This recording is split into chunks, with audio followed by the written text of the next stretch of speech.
Осуммина ученици од Основното училиште Владимир Назор од градот Крижевци во Република Хрватска во придружба на наставник по физичка и здравствена култура дојдоа на еднонеделно зимување на Пониква на Осоговските планини.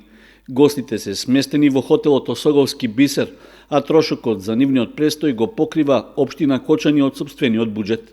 Jako nam je lijepo. Kao i svake godine dolazi jedna škola u Osogovu na Ponikvu. Jedan put dolazi Gornja, jedan put Donja škola iz Križevaca. Evo, ovaj put smo mi na redu i kao što sam vam obećala prije 2 godine da ću ponovo doći. Jako mi je lijepo, evo djeca su oduševljena, svaki dan hodamo po 6 do 8 kilometara. Proučavamo znači sve ove šumske vaše lijepe puteve i staze, tako da možemo sljedećim generacijama prenijeti kako je ovdje lijepo.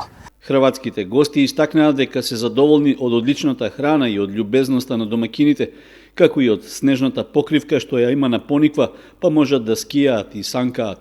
Odlično je, lijepo se zabavljamo, družimo se i da padne još više snijega, bit će super.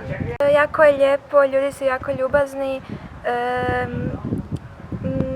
zabavljamo se, rekli su da će danas padat snijeg, pa ćemo se sutra skijati, sanjkati i to jedva čekamo.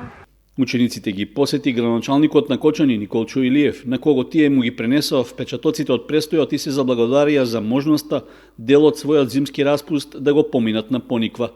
Зимувањето на дел од најдобрите ученици од Крижевци е во рамки на соработката меѓу двата збратимени града, воспоставена во средината на 80-тите години. Возвратно, градот Крижевци им овозможува летување на островот пак на најдобрите ученици од 8 кочански училишта.